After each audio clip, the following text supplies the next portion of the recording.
Bonjour et bienvenue à tout le monde. Je profite de cette occasion pour vous dire à Madame Karim, merci beaucoup à Madame l'inspectrice d'avoir pris la peine d'organiser cette honorable rencontre pédagogique et de m'avoir fait confiance de le présenter devant vous.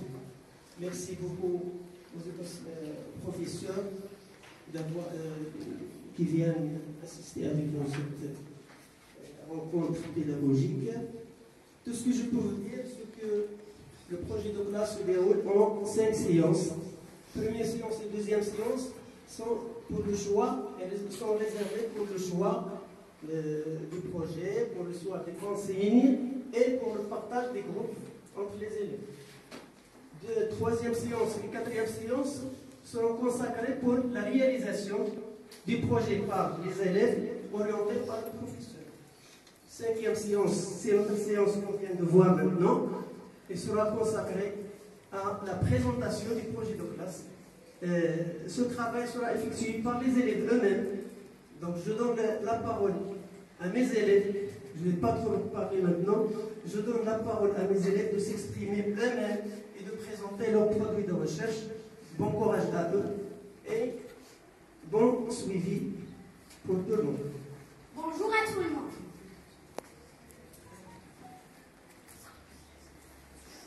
Bonjour à tout le monde.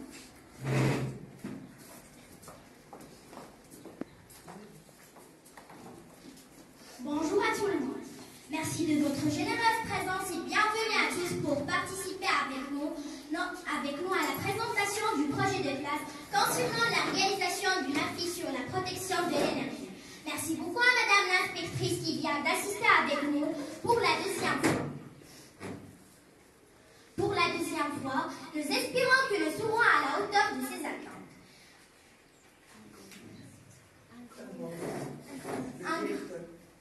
Un grand merci pour Monsieur le directeur Abdouahid Janati qui nous a fourni les conditions appropriées pour cette réunion. Un grand merci aussi pour notre professeur Sedonia Abdelaziz qui nous a accompagnés tout au long de notre recherche. Je vous laisse donc avec Anas Limi et Bab Araba sur un petit rappel de ce qu'on va faire. Et merci de votre bon suivi.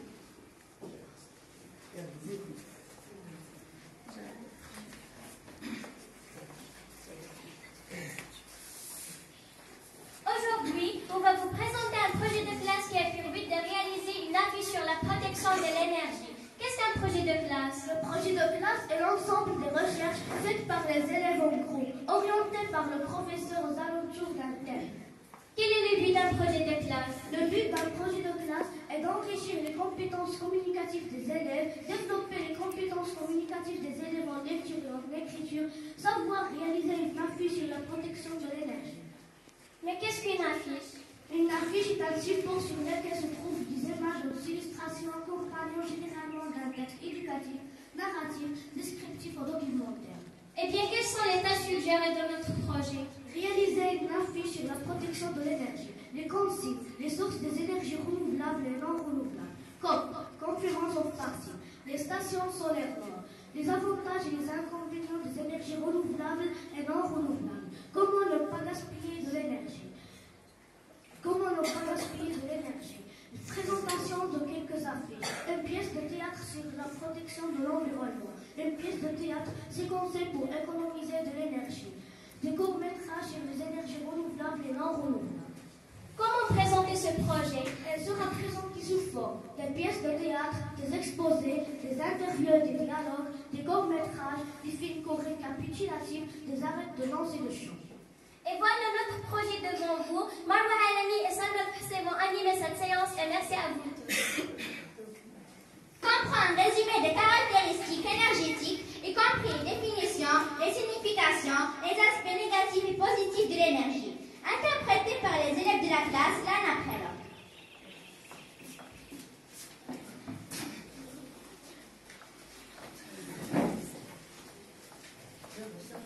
C'est quoi l'énergie? L'énergie visait la capacité à effectuer une transformation. Par exemple, l'énergie, c'est ce qui permet de fournir du travail, de produire un mouvement, ou de modifier la température, ou de changer l'état de la matière. Quelle est l'origine de l'énergie? Les ressources et l'énergie proviennent de la matière présente dans la nature, à savoir le soleil, l'eau, l'air, le vent, le pétrole, l'uranium, l'essence et les batteries. Toutes ces ressources peuvent être considérées comme des stocks d'énergie. Quelle est l'énergie de l'homme? L'être humain trouve l'énergie pour vivre dans la nourriture. Les aliments sont notre carburant. Cette énergie se ressortir dans nos corps et notamment dans nos vies.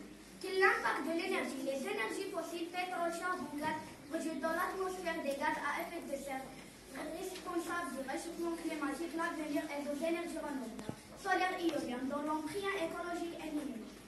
Quels sont les problèmes liés à l'énergie dans le monde? 2 milliards de personnes, soit un tiers de l'humanité, n'ont pas accès aux formes d'énergie moderne.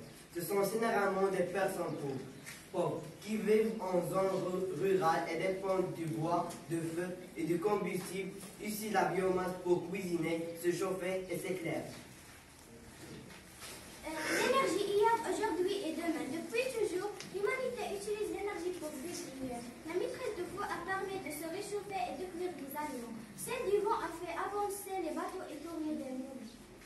Sous quelle forme se présente l'énergie? L'énergie peut se présenter sous des formes très diverses. L'énergie thermique ou calorifique, l'énergie chimique, l'énergie rayonnante ou lumineuse, l'énergie nucléaire, l'énergie électrique, l'énergie mécanique. Quelles sont les conséquences de la consommation d'énergie sur l'environnement? La consommation d'énergie génère le plus souvent des gaz, des fumées, des déchets volatiles et pointes particules malsaines pour l'environnement.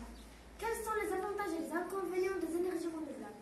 Les énergies renouvelables sont écologiques et inépuisables. Elles ne polluent pas l'environnement, contrairement aux énergies fossiles qui viennent à manquer éternellement de gaz à effet de serre en prison. Même si les avantages des énergies renouvelables sont nombreux, quelques inconvénients subsistent qui impliquent une combinaison des équipements fonctionnant à partir d'énergies renouvelables à atteindre une bonne autonomie. Quels sont les avantages de l'économie d'énergie? Dans la pratique, économiser de l'énergie comporte de nombreux bénéfices. Tout d'abord, cette pratique contribue à la protection de l'environnement, moins d'émissions de gaz et une moins d'utilisation d'énergie fossile favorise la réduction de la pollution de l'air et des sols.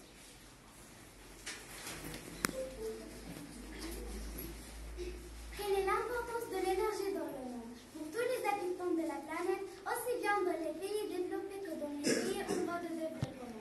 Sans l'énergie, il n'y aurait pas d'eau potable, pas d'hôpitaux, pas d'école, pas de logement, pas de moyens de transport. D'où viennent les énergies renouvelables? Les énergies renouvelables sont alimentées par le soleil, le vent, la chaleur de la terre, les châteaux, les marées. Elles permettent de produire de l'électricité, de la chaleur, du froid, du gaz, du carburant, du combustible. Les énergies renouvelables sont également parfois désignées par les termes énergie verte ou énergie propre, par habit de langage. Quelles sont la famille des énergies renouvelables? Il s'agit de l'énergie solaire, des énergies éoliennes, des énergies hydrauliques, la biomasse et la géothermie. Pourquoi l'on doit réduire sa consommation d'énergie? Économiser l'énergie pour réduire son impact écologique. Concrètement, cela signifie qu'en produisant l'électricité, le gaz et le pétrole dont nous servons au quotidien, nous avons largement contribué au réchauffement climatique.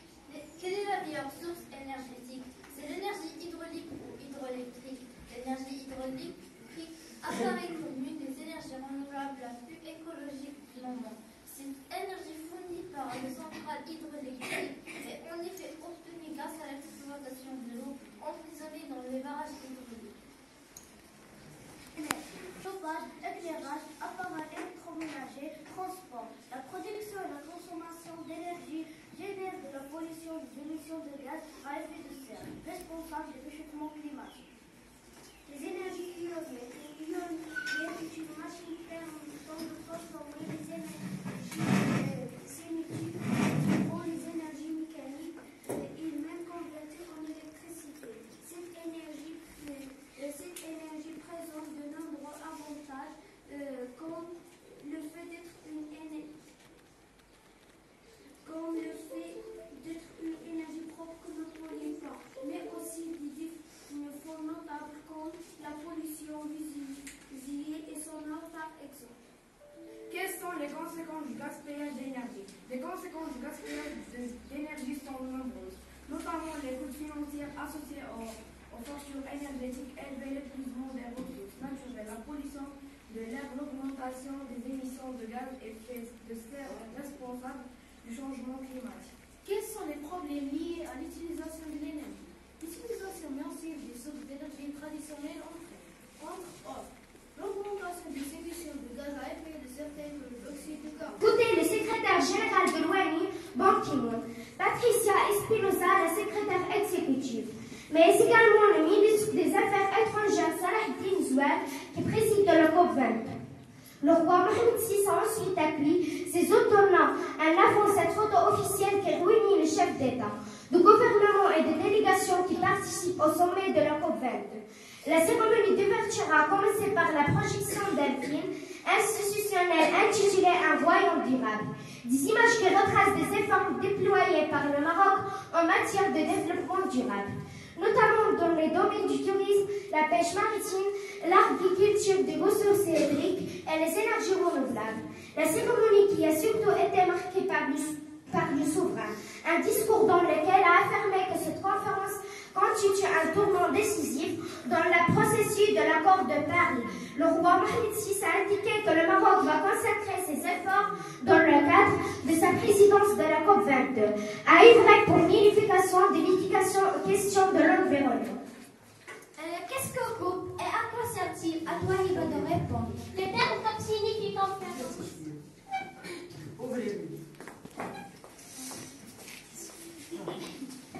Pour maîtriser l'augmentation des gaz à effet de serre causés par l'homme, pour le but d'éviter un dérèglement dangereux du climat. Qu'est-ce que COP22 et quel était son objectif? À toi, Maïsane, de répondre. C'est une conférence de Marrakech en 2016 sur le changement climatique du 7 ans au 18 novembre à Badr-Ri. Son objectif était la démarche à suivre pour diminuer les émissions à gaz à effet de serre et voir des causes du changement climatique. C'est le 22 conférence des parties, d'où son nom, COP22. Quels sont les principaux résultats de COP22? À toi, Salma, de répondre. De nombreuses initiatives et de nouveaux outils d'évaluation sur l'eau, les forêts, l'énergie, les villes, les transports, les océans, les entreprises, ou encore l'agriculture ont été lancés. En par exemple, le Maroc présente son initiative Ceinture Bleue pour préserver les communautés côtières et promouvoir une pêche durable. Le ministère de l'Agriculture et de la Pêche maritime du Maroc a signé un protocole visant à aider les exploitants agricoles africains à restaurer les terres dégradées. Le programme des Nations Unies pour l'environnement a annoncé l'initiation mondiale pour la protection des tours verts, qui est le principal réservoir de carbone de matériel organique au monde. Est-ce que tu peux nous parler de COP23? À toi, la mienne de répondre. Oh, bien sûr, la conférence de Bonn de 2017 sur le climat est une conférence sur le réchauffement climatique qui a lieu à Bonn, en Allemagne, en novembre 2017. Elle est la 23e du conférence annuelle de la Convention 4 sur le changement climatique. Kaza et Levi vont nous parler des stations solaires nord à tour de rôle, tout en interprétant un court film sur le plus grand complexe d'énergie solaire du monde de Rosaces. Qui va bien?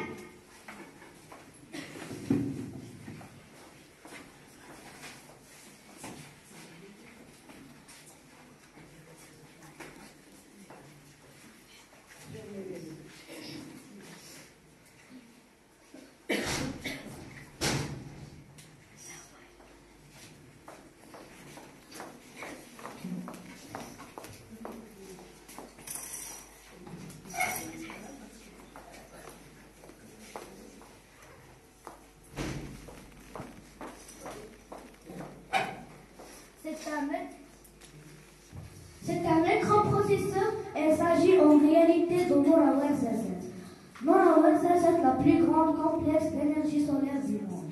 Norawar ZZ, visible depuis l'espace. Des miroirs courts capturent l'énergie solaire sous forme de chaleur et transforment ensuite en vapeur pour actionner des turbines et produire de l'électricité. Elles fourniront jusqu'à 580 points d'électricité quand ils seront achevés.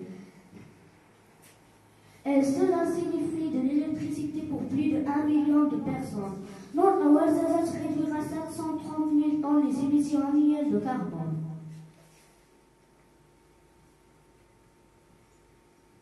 Le Maroc pourrait même devenir un exportateur d'énergie verte, le soleil produisant 14% de son énergie en 2020. Une centrale imposante nécessitant d'importants investissements soutenus par l'Union européenne, la Banque européenne d'investissement.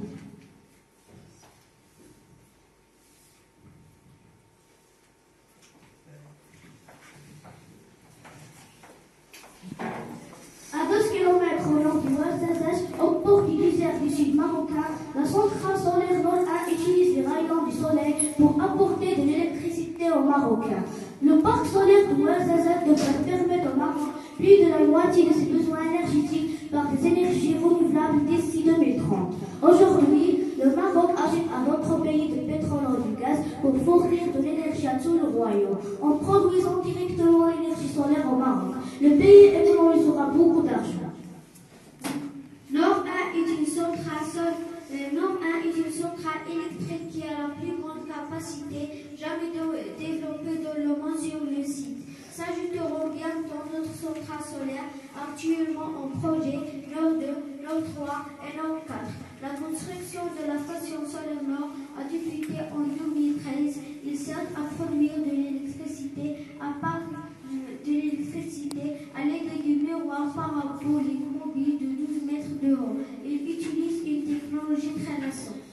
Qu'est-ce qu'une centrale électrique solaire? Une centrale électrique solaire est un système de production de l'électricité qui utilise l'énergie solaire comme son carburant pour produire de l'énergie électrique. Comment fonctionne une centrale solaire photovoltaïque? Une centrale solaire photovoltaïque est composée d'un grand nombre de panneaux solaires relayés entre eux afin de capter du soleil et le transformer en électricité. Le courant continu est ensuite converti à l'alternative à travers des onduleurs. Enfin, les transformateurs électriques élèvent les tensions afin que la poste de livraison électrique puisse délivrer le courant électrique aux raisons de distribution. Quel est le nom de la plus grande station solaire au Maroc? Le complexe Ouarzazate est le premier projet solaire élaboré dans le cadre de stratégie énergétique marocaine qui vise à porter le parc des énergies renouvelables dans le mix électrique national à plus de 52% à l'horizon 2030. Quel est le rôle de l'énergie solaire? L'énergie solaire est une source d'énergie qui dépend du soleil. Cette énergie permet de transformer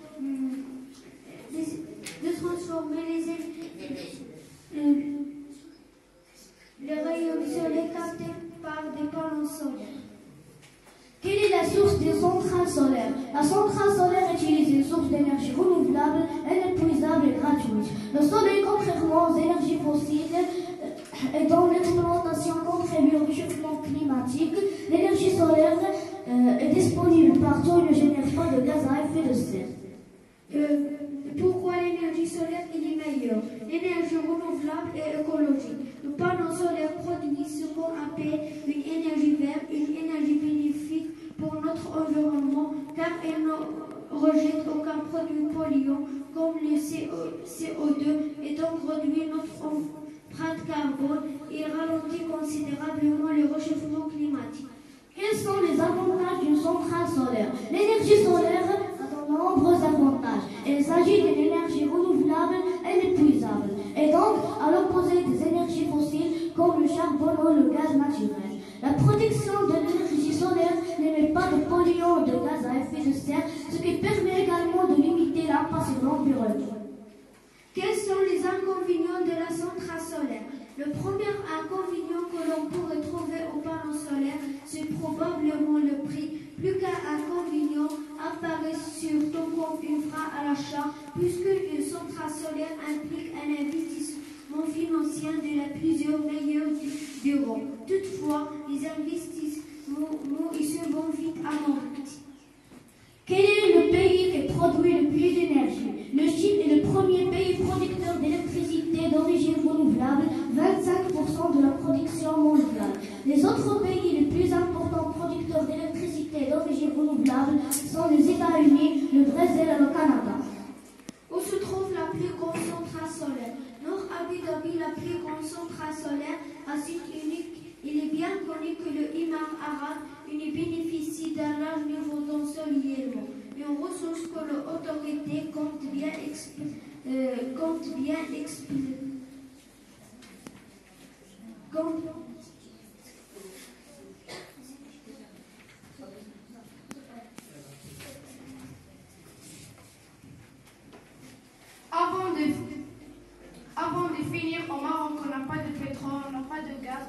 du charbon. Mais on a du soleil. Donc l'idée c'était justement d'exploiter cette ressource naturelle durable pour assurer notre besoin énergétique. Le complexe Nord-Ouest est le plus grand complexe solaire en production. On a un champ de miroir qui reflète les rayons solaires vers un respecteur qui est placé à haut de la tour solaire. Quand on apporte cette énergie thermique au respecteur, on fait chauffer les sels fondus jusqu'à une température de 565 degrés. Et ça fait produire de la vapeur d'eau. Et par la suite, on va faire fonctionner la turbine à vapeur de produire de l'électricité. Plus de 30% de ce projet a été réalisé par des entreprises locales orientées par des ingénieurs marocains. Donc, avoir réalisé ce projet dans les détails sans les standards nationaux est une grande fierté pour nous tous. La centrale solaire nord à nord de notre droit. Restons dans la nature et cette fois-ci avec une pause musicale, le comportement éco-citoyen, présenté par les élèves de la classe. Suivez avec nous.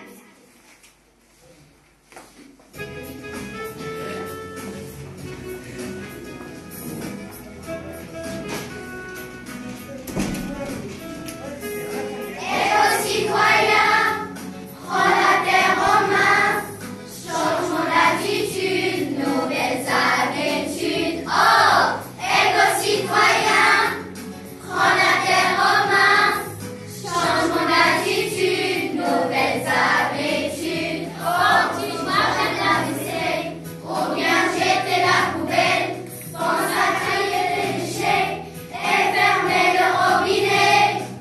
Éco-citoyen, prends la terre en main, changement d'attitude, nouvelles habitudes. Oh, éco-citoyen, prends la terre en main, changement d'attitude, nouvelles habitudes.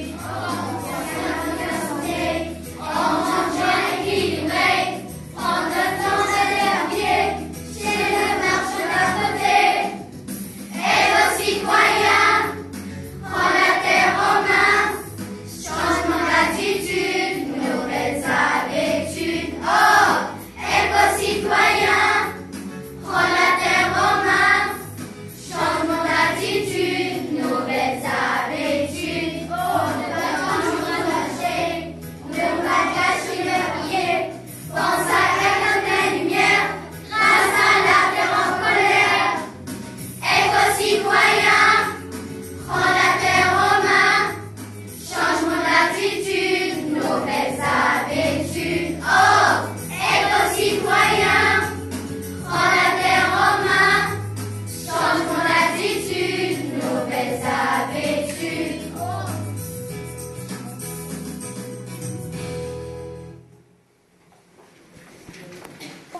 Elle rencontre la pollution et le bruit. Mais tout à coup, l'écologie arrive. Suivez avec nous ce qui va se passer.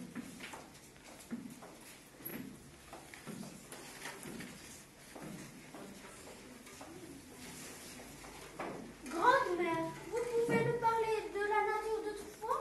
Ah, la nature, autrefois, écoutez bien. La nature, avant, n'avons pas de pollution. Les rues étaient propres, la mer était belle, l'air était pur, les poissons étaient magnifiques, l'eau limpide. Même les grandes villes, grand-mère? Oui, ma petite, jusqu'à ce que la pollution arrive. Qui parle de moi? Qui parle de la pollution? La pollution, c'est moi. Je n'ai pas les places propres. Je les salis avec du pétrole. Je n'ai pas l'air pur. Je le salis avec de la fumée. Je n'ai pas l'ordre. Je sème le désordre. Je décore la nature avec de la saleté. Ha ha ha ha ha ha. Dis-moi, pollution, je sais que tu es là, il y a des dégâts dans la nature. Qui êtes-vous pour me parler comme ça? Nous sommes les nouvelles générations. Nous lutterons tous pour vous détruire. Laissez-moi vivre. Laissez-moi vivre. Ha ha ha ha ha. Ah, mes enfants, réunissons tous et combattons la pollution ensemble. Oh non, demain il ferait bon dans les campagnes. Demain, les Rossignons chanteront de nouveau. Qui parle du chant, qui parle du campagne, j'ai le calme, je déteste la musique. Qui es-tu? Je suis le bruit des machines, des usines et de la route. Je sème le brouillage pour Roland Sou.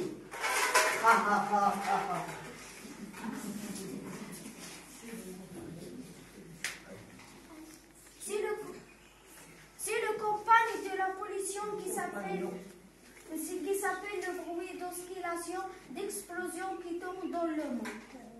J'ai envie de vomir, je me sens malade, je respire mal. Je me déplace comme ça à cause du bruit et de la pollution. Calmez-vous, calmez-vous. J'attends l'arrivée d'une amie.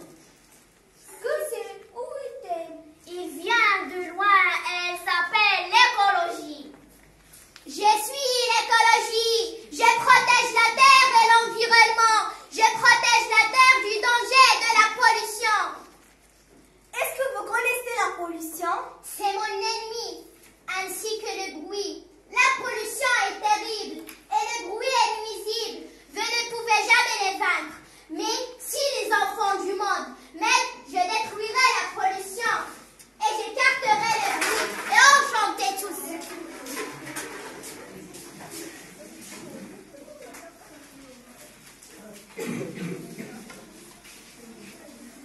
Quand vous voyez en plein pire de pollution, pas de problème. On va vous faire écouter une chanson pour apprendre à faire attention à la pollution.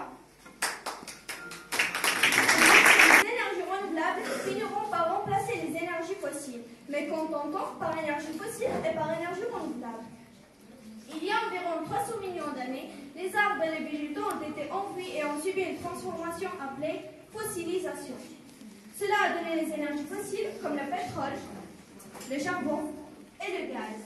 Les énergies fossiles sont en quantité illimitée et mettent un temps énorme à se former, en exemple qu'elles ne sont pas renouvelables. Par exemple, il faut plus de 10 000 ans pour que du pétrole se forme.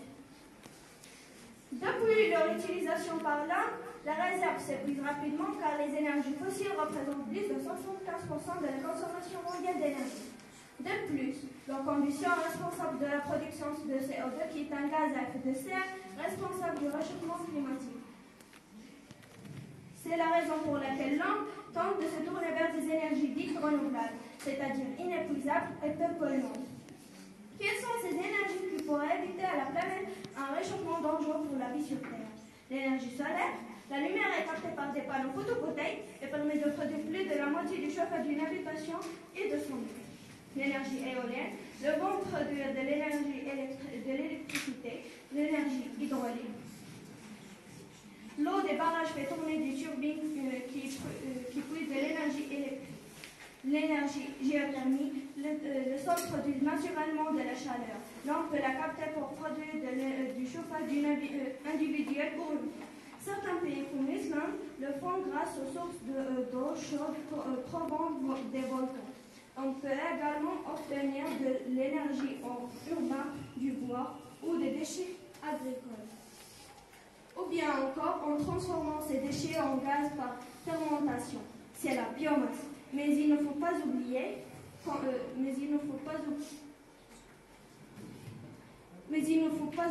la combustion des végétaux produisent des énergies à effet de serre néfastes pour la planète. L'urgence de la situation écologique de notre planète nous oblige à multiplier partout dans le monde les énergies renouvelables pour remplacer progressivement les énergies fossiles. C'est le moment de devenir. Quelles sont les énergies renouvelables? Le charbon, le pétrole et les gaz naturels sont les principales sources d'énergie renouvelable. Ces sources d'énergie sont souvent appelées énergies renouvelables. Présentée par Iman Sillawi. Suivez avec nous.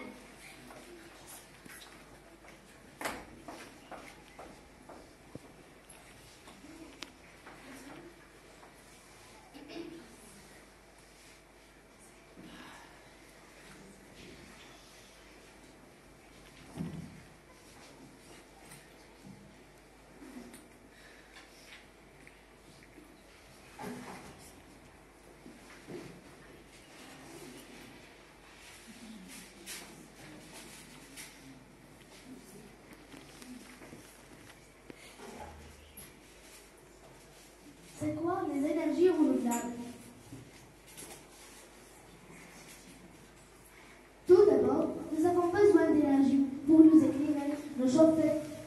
fonctionner toutes les machines. Eh oui, sans énergie, pas de télé ni d'eau chaude.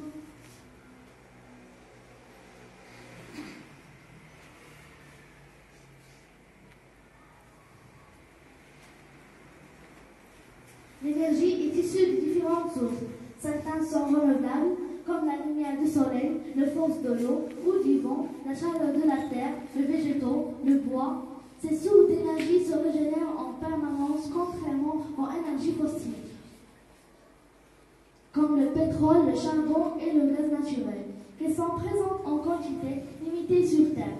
Elles sont aussi moins polluantes et dégagent beaucoup moins de CO2. Elles ne contribuent pas au réchauffement planétaire. L'énergie solaire nous arrive sous forme de chaleur et de lumière. Des panneaux photovoltaïques captent la lumière du soleil et permettent de fabriquer de l'électricité. Les éoliennes utilisent la force du vent pour créer de l'énergie. En effet, le vent fait tourner les énormes palettes reliés à un générateur qui transforme cette énergie en courant électrique. L'énergie hydraulique, elle produit de l'électricité grâce à l'eau retenue dans de grands barrages. Il est aussi possible de biogaz ou du biocarburant grâce à la décomposition des végétaux ou des matières organiques. C'est les énergies de la biomasse. La géothermie utilise la chaleur naturelle présente dans le sol. Définition de l'énergie. L'énergie est la source principale pour obtenir de la lumière, de la chaleur et la capacité de se déplacer d'un endroit à un autre. Elle ne paraît pas, elle ne crée pas, mais se transforme plus d'une forme à une autre.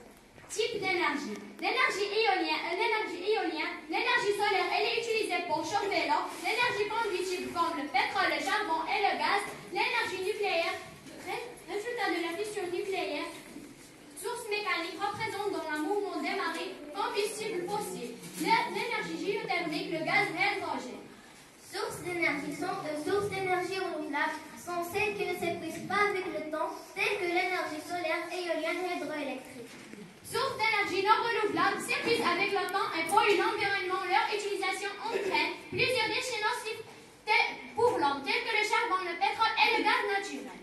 L'importance et les avantages des énergies. Améliorer la santé globale, stabilité des prix de l'énergie, réduire le réchauffement climatique, elle fournit de l'énergie en continu, aide fonctionnement au déménagement des usines, faire fonctionner les outils de traitement électroménager. Et maintenant, on va vous présenter un dialogue sur l'énergie éolienne. Najwa et son ami Yasmine vont à Tipa pour la première fois. Ils sont en voiture à quelques kilomètres de la ville.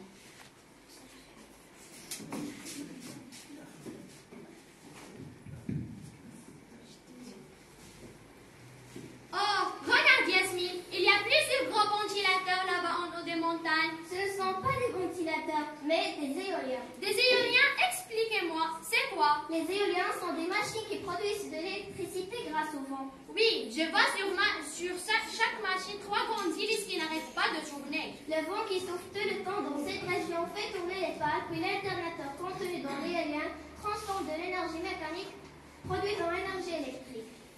C'est dommage, ces machines gâchent le paysage. Oui, c'est vrai, mais grâce au vent, ils nous donnent de l'énergie propre qui ne pollue pas l'air. Bon, j'ai compris. Mais j'apprendrai plus si vous pouvez visiter les installations. Merci beaucoup. Qui croyait de votre argent, peut-être de la farine, bien de Yasmine.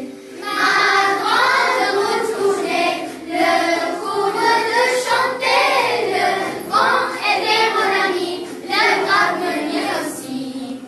Où l'ange et la rivière, qui jouait avec les pierres, ma grande recette, elle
dépose,